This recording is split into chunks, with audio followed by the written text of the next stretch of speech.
May mga lalaking hindi marunong manligaw sa karaniwang paraan. Walang flowers, walang mahabang chat, walang pa-cute na pangako. Tahimik lang sila. Minsan, parang walang pakialam. Pero kakaiba, sila pa ang madalas pinag-uusapan, hinahanap at kinababaliwan ng mga dalagang babae. Bakit? Hindi ito tungkol sa itsura, pera o tapang sa salita. May mas malalim na dahilan. Isang uri ng lakas na hindi sumisigaw. Isang presensyang hindi humihingi ng atensyon pero kusa itong ibinibigay. Sa mundong puno ng lalaking nagmamakaawa sa atensyon, may iilan na hindi humahabol at sila ang mas pinipili. Ito ang katahimikang may bigat. Ito ang stoic na ugali na hindi mo matututunan sa panliligaw tips. At kapag naintindihan mo ito, maiintindihan mo rin kung bakit ang lalaking hindi nanliligaw ay siya pang hindi malilimot. Una, may buo siyang mundo kahit walang babae. Ang unang dahilan kung bakit kinababaliwan ang lalaking hindi nanliligaw ay simple, pero bihira. Buo na ang mundo niya kahit wala pang babae. Hindi siya naghahanap ng magpupuno sa kanya. Hindi siya kulang. At ramdam iyon ng babae kahit walang salita. Ang karamihan ng lalaki kapag may nagustuhan, biglang umiikot ang buhay sa babae. Nagiging available palagi, nagbabago ng ugali, nawawala ang direksyon. Sa mata ng babae, ito'y senyales ng kahinaan. Hindi dahil masama ang magmahal, kundi dahil ipinapakita nitong wala kang sariling sentro. Ang stoic na lalaki ay kabaligtaran. May sarili siyang layunin. May sinusundan siyang disiplina. May katahimikan siyang hindi naaapektuhan ng validation ng iba. Kapag pumasok ang babae sa buhay niya, bonus iyon, hindi lunas. At dito nagsisimula ang paghila. Dahil ang babaeng matalino, ramdam niya kung sino ang lalaking may direksyon at kung sino ang naghahanap lang ng kakapitan. Ang lalaking hindi nanliligaw ay hindi nagyayabang ng ambisyon, pero makikita ito sa kilos niya, sa consistency, sa kung paano siya humarap sa buhay. Kalma, hindi nagmamadali, hindi desperado. Hindi siya takot mawala ang babae dahil hindi niya doon ibinuhos ang bupong pagkatao niya.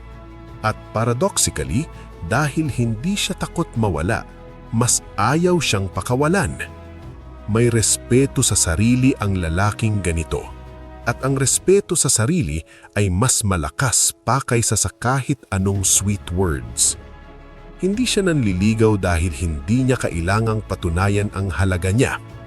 At sa mundong sanay sa ingay at pilit na atensyon, ang lalaking tahimik pero buo, siya ang nagiging pinakamalakas ang dating. Pangalawa, hindi siya naghahabol, kaya siya ang hinahabol. Ang pangalawang dahilan kung bakit kinakabaliwan ang lalaking hindi nanliligaw, hindi siya humahabol. At sa modernong dynamics ng attraction, ito ang isa sa pinakamakapangyarihang bagay na pwedeng gawin ng lalaki, ang hindi gawin ang inaasahan. Sanay ang mga dalagang babae na hinahabol, sanay sila sa good morning messages, paulit-ulit na kamusta, at lalaking laging nag-a-adjust ng oras, prinsipyo at dignidad para lang mapansin. Kapag may lalaking hindi gumagawa nito, may nangyayaring kakaiba sa isip ng babae. Napapaisip siya, bakit hindi siya kagaya ng iba? Hindi dahil suplado ang lalaking ito, hindi rin dahil wala siyang interes, kundi dahil kontrolado niya ang sarili niya. Hindi siya alipin ng emosyon, hindi siya tinutulak ng takot na maiwan o mapalitan, at ramdam iyon ng babae kahit walang paliwanag. Ang stoic na lalaki ay hindi nagmamadali.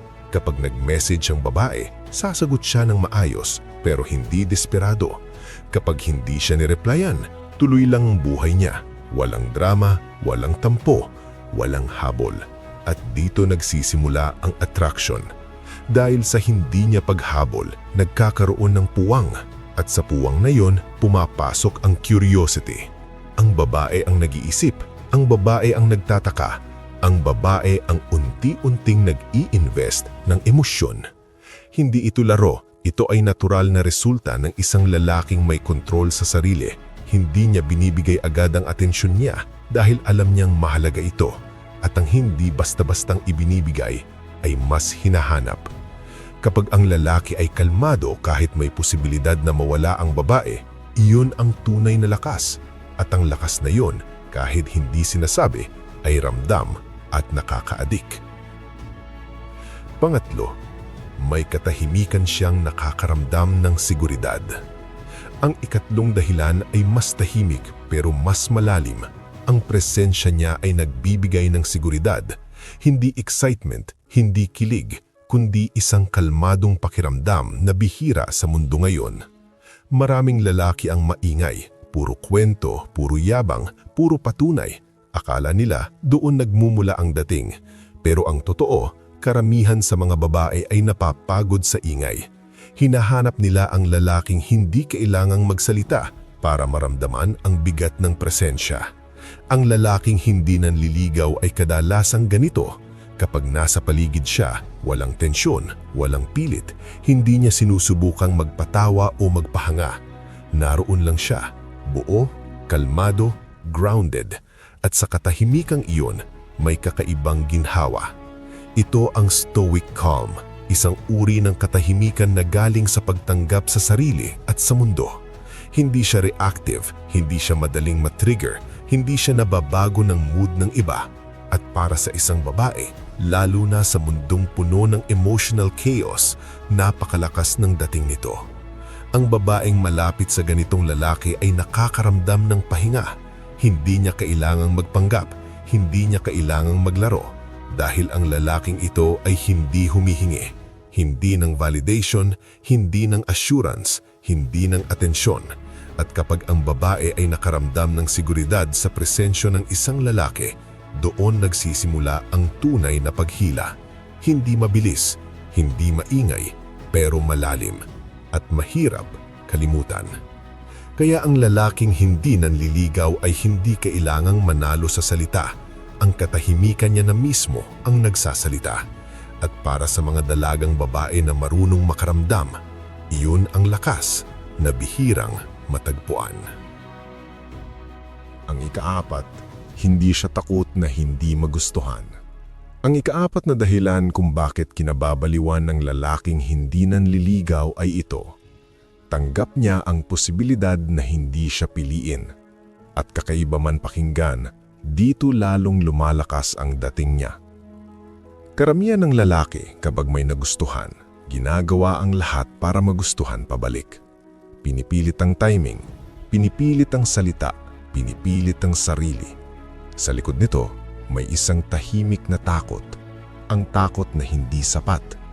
At ang takot na yon, kahit gaano pa itago, ramdam ng babae. Ang stoic na lalaki ay walang ganitong takot. Hindi dahil mataas ang ego niya, kundi dahil malinaw sa kanya ang isang bagay. Hindi lahat ng babae ay para sa kanya, at hindi siya para sa lahat. May sarili siyang pamantayan, may sarili siyang hangganan.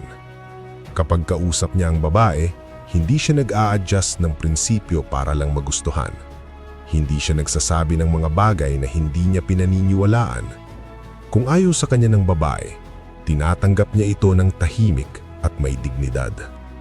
At dito nagugulat ang babae dahil sanay siya sa lalaking hindi marunong tumanggap ng rejection. Sanay siya sa lalaking nagmamakaawa, nangungulit o nagiging bitter.